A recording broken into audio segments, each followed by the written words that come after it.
Well, good morning. I just had a great question about the last episode that I put up, and I guess it wasn't understood, and it's understandable because I was being a little bombastic. So I mentioned about that Richard Dawkins mentioned that he can't believe in God because of bone cancer in kids. And so I argued that that's ridiculous, obviously, because if you don't believe in God, then you can't blame bone cancer in kids on God. But what I was getting at is I don't believe that bone cancer could be blamed on God, truly, unless you are a very devout believer in God and that everything comes from God. So it's ridiculous from either perspective, because if you believe that everything comes from God, then you should look for the blessings in everything, as they say. But if you're, agnostic or atheist and you're looking at a way to chastise, right, because of evil or because of cancer in the world. So what I mentioned was bone cancer in kids. And what I meant by that is, if you look historically, cancer was pretty rare, a pretty rare occurrence, right? So if we were talking about cancer 2,000 years ago, as I said before, this idea of skin cancer, right? It was seen in the book of Job as punishment from God.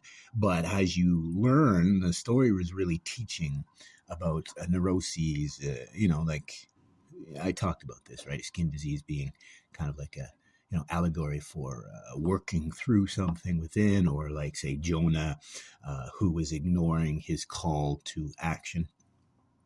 So if you look at cancer today, it's not rare. In fact, arguably, it's incredibly common.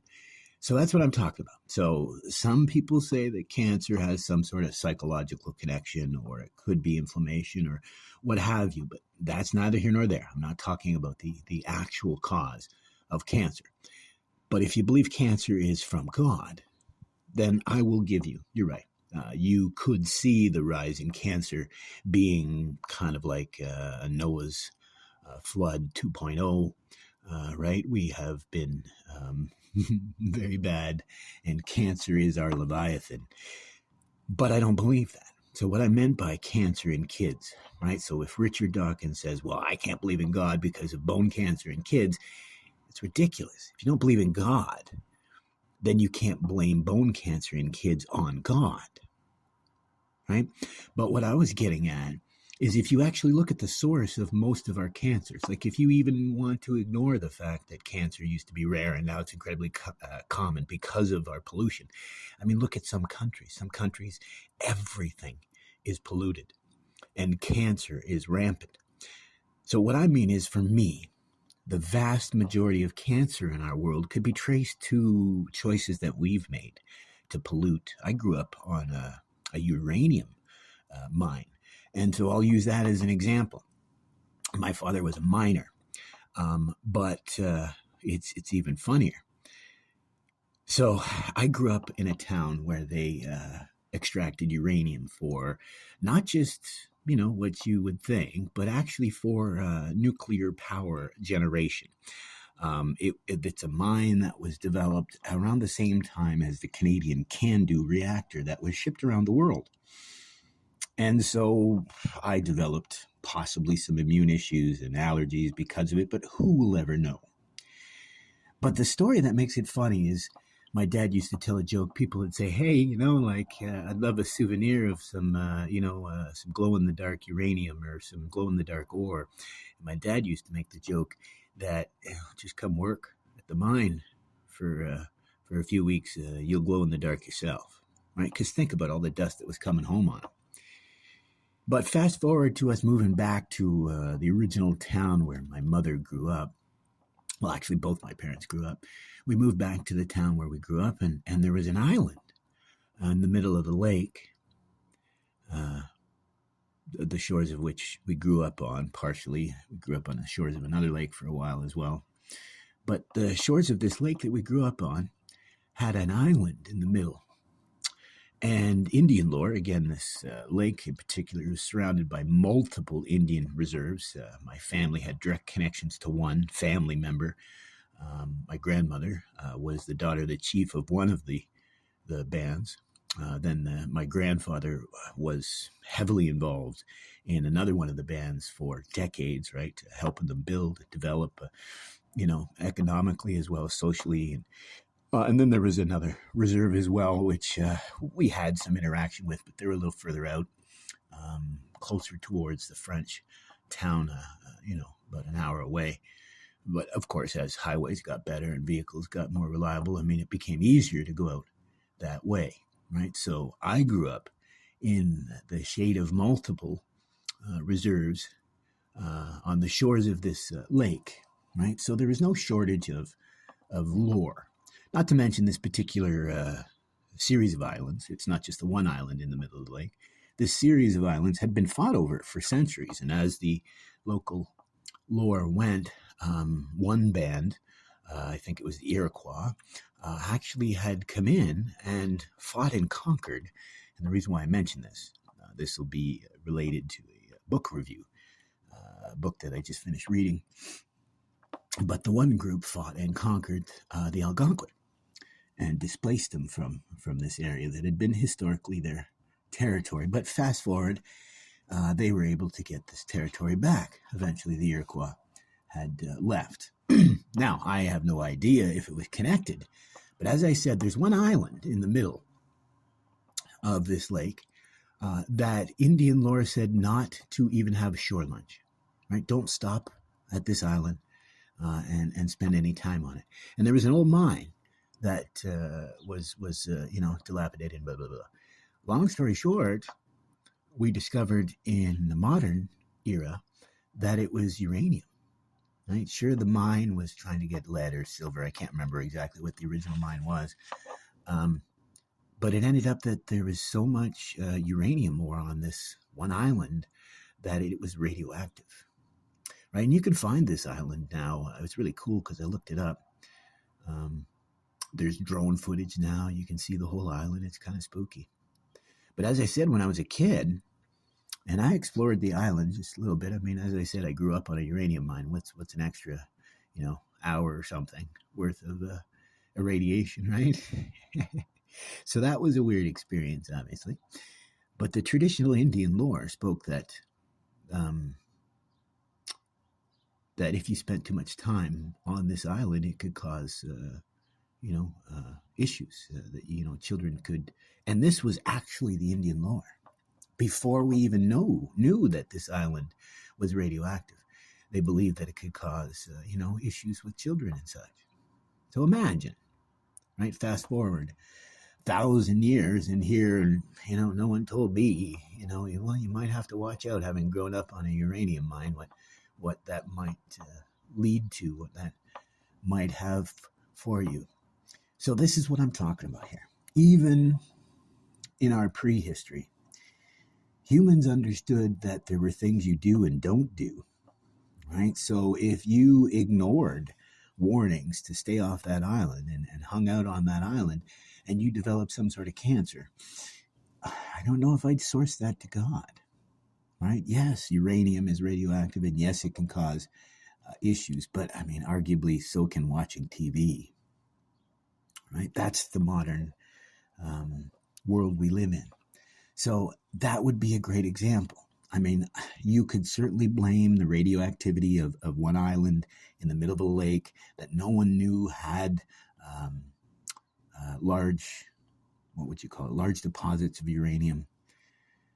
So you could blame that. But when we went to the CRT televisions, is that what they called them? A cathode ray tube with those little ion guns or what have you.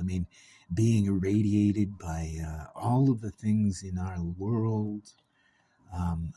There was a new chemical they said that almost 80% of people are contaminated with. There's all those other chemicals like glyphosate. Now there's finally the argument about fluoride. I think I've talked about this in a podcast that I said the problem here is we have people saying, oh, fluoride's fine, even though it's an industrial effluent. It was a waste product. Oh, no, fluoride's awesome. We need it. And then the other side is, no, it's toxic, it's poison. And I've always argued the answer is somewhere in between, right? So another example that if there's been a lowering of IQ because of an overuse of fluoride, what was better? right? Kids having hard teeth and no cavities or less cavities. I mean, arguably we should have stopped. We should not have put sugar in all of our foods. But the other thing is we found out that fluoride's good for the enamel on the teeth, but all the sugar and the inflammation, the stress, all of the human caused problems in the world actually now it looks like leads to tooth problems, right? Gum disease and decay of your teeth. So arguably fluoride, yeah, it may help with the strength of teeth, but if you put it in everything,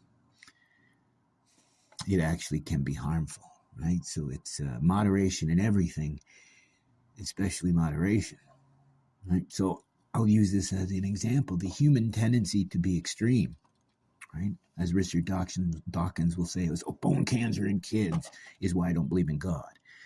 As I said, first of all, if you don't believe in God, then you can't blame bone cancer on God. But also, who's to say that bone cancer, where it actually comes from, right? I know if I end up with cancer, I'm pretty sure that it's not from God. It's from having grown up on a uranium mine, right?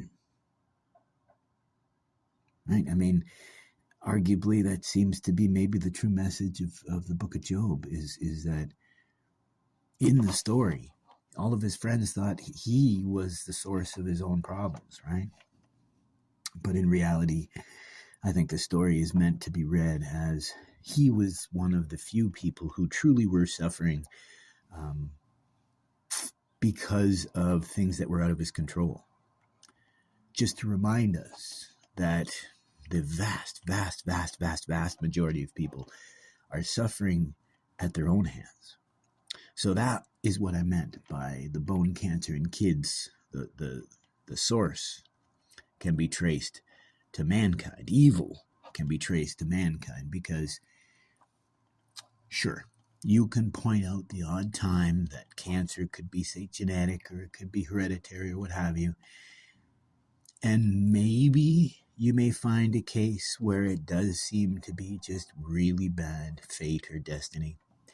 But if you look at the vast majority, I'm talking over 95% of people who are acquiring cancer nowadays, maybe even historically, the vast majority likely could be sourced to this human-caused issue, right? Insecticides in our water, radioactivity in our consumer products, BPAs in our childhood plastics, right? I mean, just the other day, the wife and I we could have probably been poisoned. We burnt a candle that burnt really well the first time. It was awesome. The second candle, a big tall pillar candle, it burnt the wax all the way down through the center, and it had kind of a cool outer wax. It just looked like just a different wax, kind of sparkly, icy looking. But it looks like it was actually some sort of a plastic outer sheath that wasn't meant to be burnt. Because what ended up happening as the candle burnt, all of that plastic folded in on itself, and it ended up burning this plastic in the house. And the house was full of this toxic fumes. Like at first it just smelled of, how a candle gets to the low and starts to burn out. At first it just smelled like that, but then, the candle didn't go out. So I thought, And I guess I got nose blind to the chemicals and the stink, but no, we got very sick that day. We had to open all the windows and we had headaches and very tired and had to go to bed. There you go, right? Like, are we going to blame God for that? No, I would blame the company. It was made in Vietnam. I would blame the company for not having put a warning saying, the outer layer looks very pretty and frosty, but it's not meant to be burnt, right? Or just my fault that when the wife noticed it was burning a little weird, that we should have put it out at that point, right? So it was my fault. So that's what I meant by For me, it is ridiculous that someone will blame their lack of faith. Again, this is coming from someone who's very, very much in the agnostic camp. But I find it ridiculous that you'll blame God for cancer or attribute your atheism to your belief that God is the source of cancer in little kids. And if you don't see the hypocrisy of that statement, I don't know what to say. So the opposite side of it is, if you believe in God and you believe that everything is sourced from God, then you can't blame God for cancer. It's, again, the book of Job, when Job said, like, why did you put me through this? And God says, well, you don't know how the universe works, right? I am all powerful and beyond your perception and understanding. How dare you question my motives and my reasons? That sort of idea. So if you don't believe in that, you can't blame cancer on God. Therefore, you can't blame your lack of faith on cancer. But in reality, if you are an atheist, a humanist, an irreligious person, then how can you not see mankind as the source of evil and cancer itself? Because really, truly, we are. You could find maybe 1, 2, 3 examples in 100 where there seems to be no human or environmental source for a cancer, but I could find you 95 examples of where people were poisoned or they purposely poisoned themselves, either by what they consume visually or orally. It doesn't matter. I do believe they both end in the same failure. Right? I argue the source of all evil can be traced to us. Whether you believe or not. If you believe in a God, well, he imbued us with the power to do evil. But more importantly, we're imbued with the power to do good. And as I've said, my belief is good does not always triumph over evil, because we do not hold that tenet to be true. Once again, good does not triumph over evil because we do not allow it to, because we will not believe it to be so. So if you believe, you must embrace. And if you disbelieve, you can't blame. So